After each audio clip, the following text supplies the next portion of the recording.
طابت أوقاتكم بكل خير من الفضائية الإريترية. نحييكم ونقدم لكم نشرة الأخبار والمستهل بأبرز العناوين. تخريج أعضاء الدفعة ال35 للخدمة الوطنية.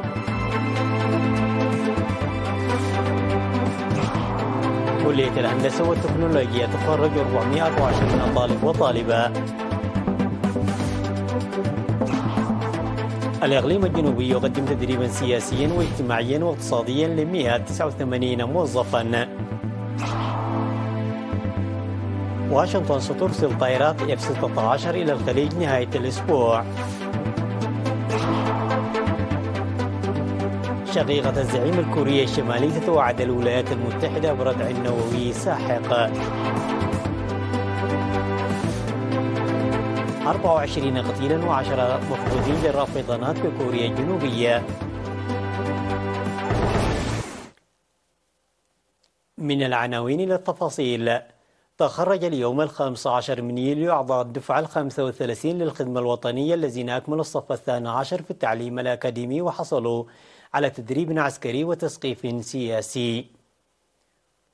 وحضر حفل التخريج فخامة الرئيس إسياس أفورقي والوزراء وكبار مسؤولي الحكومة والجبهة وقادة الجيش ومسؤولين آخرين.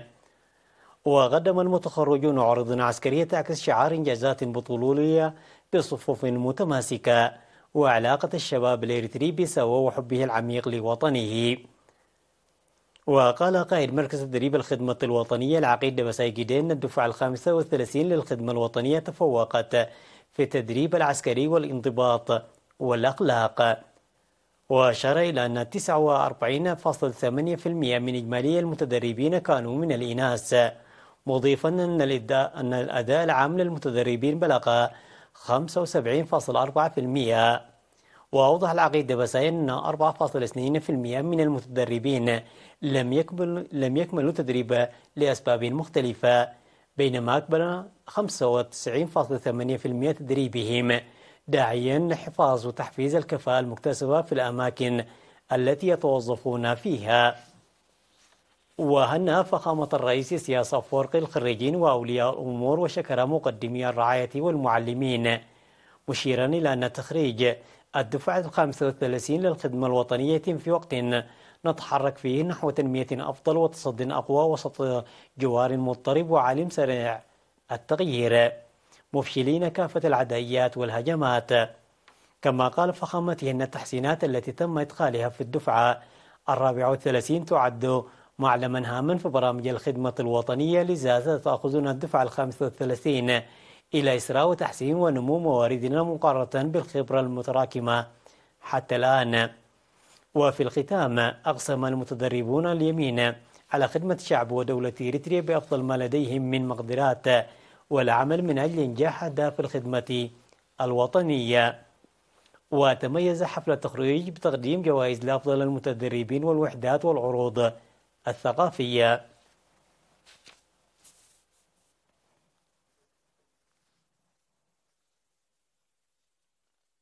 خرجت كلية الهندسة والتكنولوجيا في ماي نفح اليوم وللمرة 16 في تاريخها 424 طالبا، من بينهم 146 طالبة بدرجتي الدبلوم والبكالوريوس. التخريج شمل 17 مجالا للدراسة على مستوى البكالوريوس، 27 طالب تخرجوا في الهندسة المدنية، و25 في الهندسة الكيميائية، و24 في علوم وهندسة الكمبيوتر، و21 في الهندسة الكهربائية والإلكترونية، و19 في هندسة التعدين، و15 في الهندسة البحرية، و14 في الهندسة الميكانيكية، و8 في الهندسة الزراعية. بينما خريجو الدبلوم هم 38 في تكنولوجيا التعدين، و36 في تكنولوجيا الإلكترونيات، و32 في تكنولوجيا الهندسة المعمارية، و30 في تكنولوجيا الإلكترونيات، و29 في التصميم والمسح، و29 في تكنولوجيا المحركات، و27 في تكنولوجيا تطبيقات الكمبيوتر، و26 في تكنولوجيا الكمبيوتر والشبكات المترابطة، و24 من قسم مبردات تكنولوجية. وقال عميد كلية الهندسة والتكنولوجيا الدكتور كحساي نوغوسي في مناسبة التخريج التي حضرها مسؤولو الحكومة والجبهة والضيوف ورجال الدين ومسؤولي الكلية والآباء والخريجين أن الكلية تساهم في التنمية الاقتصادية لإريتريا من خلال تدريب الطلاب المؤهلين وتوفير المناهج الدراسية للحد من الاعتماد على المعلمين الأجانب. وأضاف الدكتور كحساي قائلا أن الكلية تعمل على توسعة وتحديث مبانيها على مدى السنوات الأربعة الماضية، لكنها تواجه تحديات في البنى التحتية الحديثة ونقص المعدات والمرافق الملائمة والقدرات الأكاديمية والإدارية الكافية. من جانبه أشاد ممثل الخريجين بجميع أولياء الأمور والمعلمين والمشرفين الذين وصلوهم إلى هذا المستوى، أكد أنهم سيطلعون بالمسؤوليات الملقاة على عاتقهم من قبل الشعب والحكومة. وشهدت المناسبة منح شهادات ل 28 طالب وطالبة حققوا نتائج ممتازة في دراستهم. تضم الكلية حاليا 86 عضوا من أعضاء هيئة التدريس، 43 منهم إريتريون و17 أعضاء هيئة تدريس إريتريون ظلوا يتابعون دراساتهم العليا في بلدان مختلفة بالخارج. ومنذ تأسيس الكلية في عام 2008 إضافة إلى خريجي هذا العام، خرجت ما مجموعه 6907 طالب، منهم 3340 بدرجة البكالوريوس و3567 بالدبلوم.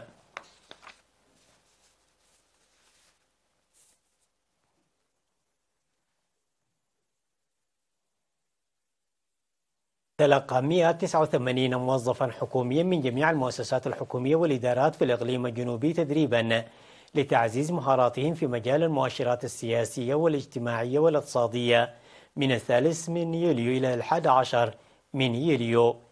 وشمل التدريب الذي تم تنسيقه من قبل مكتب الجبهة الشعبية للديمقراطية والعدالة في الإقليم موضوعات مثل دور أيديولوجية السياسة والتنظيم، وتاريخ إريتريا من العصور القديمة حتى الاستقلال، والدين من حيث التاريخ والتأثير، والحرب النفسية وتأثيرها، ودور الثقافة والتراث في بناء الهوية، وكذلك الميثاق الوطني. وفي ختام التدريب قال رئيس الشؤون السياسية في الإقليم الجنوبي التابع للجبهة سيد إدريس علي أن التدريب تم بهدف تعزيز الأنشطة السياسية والتنظيمية للموظفين العاملين في مختلف المؤسسات الحكومية. وقال سكرتير الجبهة في الإقليم السيد أمت نغوسي أن استراتيجية تطوير وبناء الدولة تعتمد على الموارد البشرية المخصصة وحصد الكوادر على زيادة دورها في العمل الجاري لزيادة الإنتاجية في القطاعات الرئيسية. وتعهد المشاركون بالمساهمة في جهود بناء دولة مزدهرة ومتطورة تضمن سيادتها من خلال تطبيق الدروس المستفادة.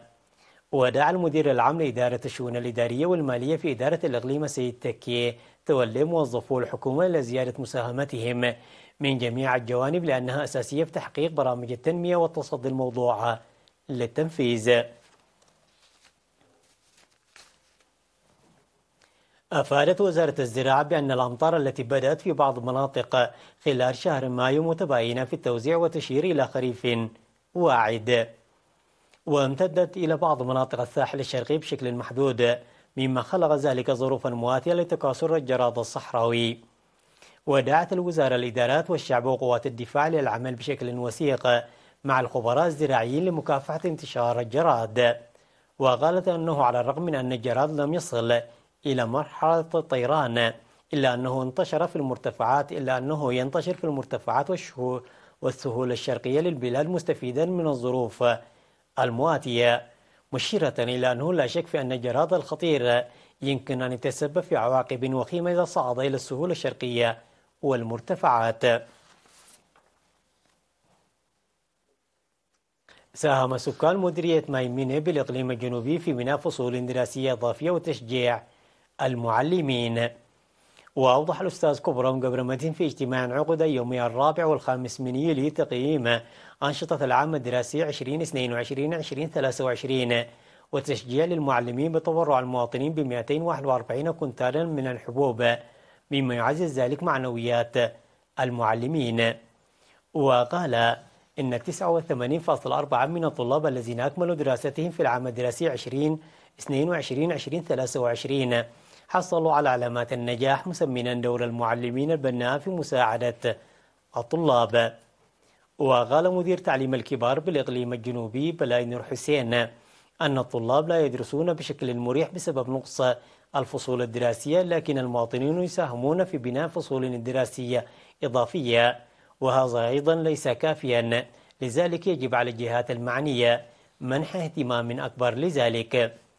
في غضون ذلك عقد اجتماع في مديرية ابن حيلي شكر فيه مدير التعليم في المديرية الأستاذ مريح كيروس المعلمين على مبادراتهم وتفانيهم في نقل معارفهم لجعل عملية التدريس والتعلم أكثر نجاحا، ولا سيما مدراء المدارس. وقال أن نسبة النجاح كانت 94% في المرحلة الابتدائية، و78.8% في المرحلة المتوسطة، و76.8% في المرحلة الثانوية. وحث رئيس تنمية الموارد البشرية بوزارة التعليم بالإقليم الأستاذ ولا قرقيس مقوس المجتمع بشكل عام وأولياء الأمور والمعلمين بشكل خاص على المساهمة في إنتاج مواطنين منتجين من خلال تحسين جودة التعليم. احتل بطل إفريقيا لعام 2023 الدراج هينوك مولو برهان المركز الأول في المرحلة السابعة من طواف شانغهاي الصينية التي جرت اليوم. وحقق هينوك مولو برهان المركز الأول بعد أن قطع مسافة السباق البالغ طولها 127.25 كيلومترا في غضون 2 و54 دقيقة و19 ثانية بعد سباق سرعة قصوى مثير. الدراج هينوك مولو برهان الذي يتصدر الترتيب العام لمنافسات الدراجين على القميص الفخري الأخضر في المراحل الثلاثة الماضية قفز من المركز الخامس إلى المركز الثاني في ترتيب الدراجين على صدارة الترتيب العام للطواف الصيني. كما يحتل الدراج هينوك مولو برهان المركز الثالث في منافسات أسد العقبة، فيما يعتلي ناديه صدارة الترتيب العام لمنافسات الأندية والفرق المشاركة في الطواف، مستفيدا من تألقه وتوهجه الكبيرين في المراحل الماضية من الطواف. طواف شانغهاي الدولي الذي يقام للمرة 22 هذا العام ستختتم منافساته بإقامة المرحلة الثامنة والأخيرة يوم غد الأحد. الأخبار العالمية بعد فاصل قصير، تفضلوا بالبقاء معنا.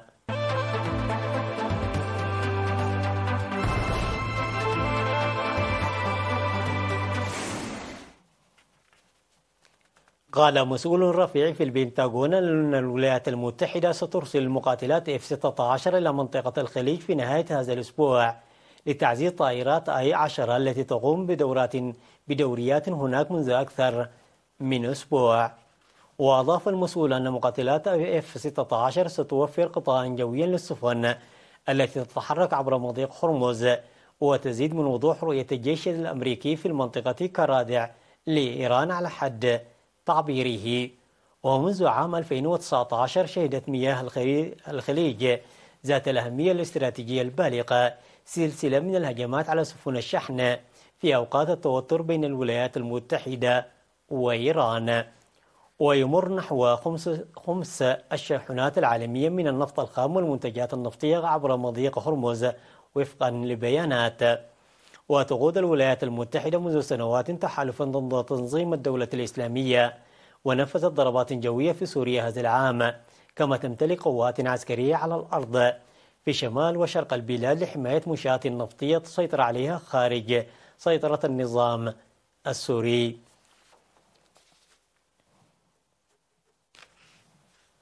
حذرت شقيقة الزعيم الكوري الشمالي كيم جون أون من ردع نووي ساحق ما لم تتخلى الولايات المتحدة عما وصفته بسياستها العدائية ضد بيونغ يانغ بحسب وسائل إعلام رسمية.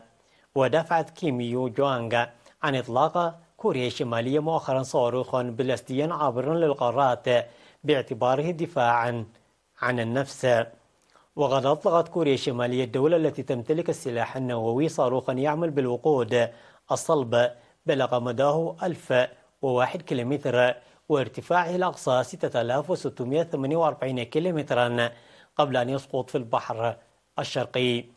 وقالت كيم يو جينغ في بيان أوردته وكالة الأنباء المركزية الكورية الشمالية: الآن وقد رفضت الولايات المتحدة التخلي عن سياساتها العدائية تجاه كوريا الشمالية، ستسعى جمهورية كوريا الديمقراطية الشعبية جاهدة لبناء أقوى ردع نووي ساحق.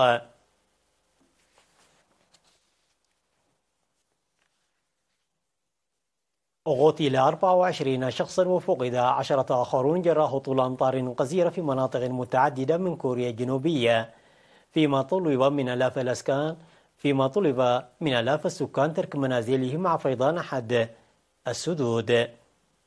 وتلقى أكثر من 6400 من سكان مقاطعة غويسوان وسط أوامر بإخلاء، بينما بدأت المياه تتدفق من سد غويسوان جراء الأمطار الغزيرة لتغمر القرى المنخفضة القريبة.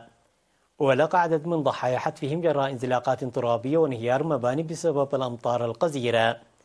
وقالت وزارة الداخلية أن من بين المفقودين شخصين جرفتهم السيول في واد في مقاطعة كوانغ سانغ الشمالية. وتسببت الأمطار الغزيرة في توقف كل القطارات المنتظمة في البلاد، مع استمرار تشغيل قطارات سريعة وإمكانية تعديل الجداول الزمنية بحسب شركة السكك الحديدية الوطنية.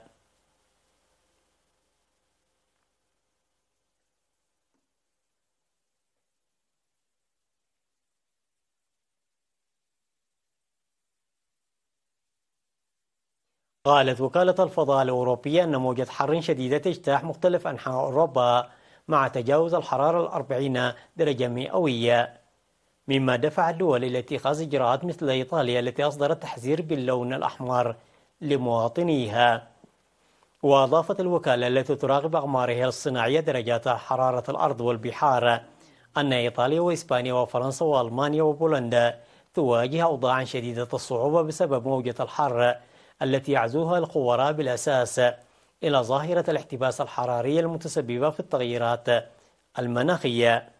كما ستتعرض اليونان وقبرص وغرب تركيا لموجة حر شديدة خلال الأيام المقبلة، ومن المتوقع أن تقفز درجات الحرارة في أثينا إلى 41 درجة مئوية.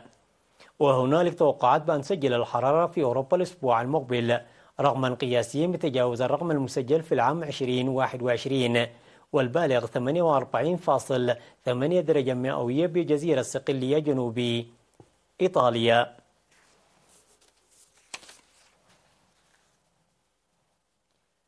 تذكير بأهم العناوين مرة أخرى. تخريج أعضاء الدفعة 35 للخدمة الوطنية. كلية الهندسة والتكنولوجيا تخرج 424 طالبا وطالبة. الإقليم الجنوبي يقدم تدريبا سياسيا واجتماعيا واقتصاديا ل 189 موظفا. واشنطن سترسل طائرات F-16 إلى الخليج نهاية الأسبوع.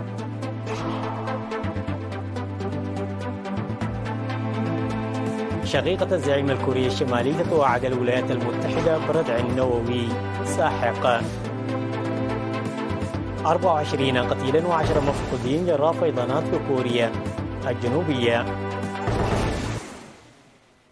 وصلنا إلى ختام النشرة التي قدمناها لكم من الفضائية الإريترية. في أمان الله.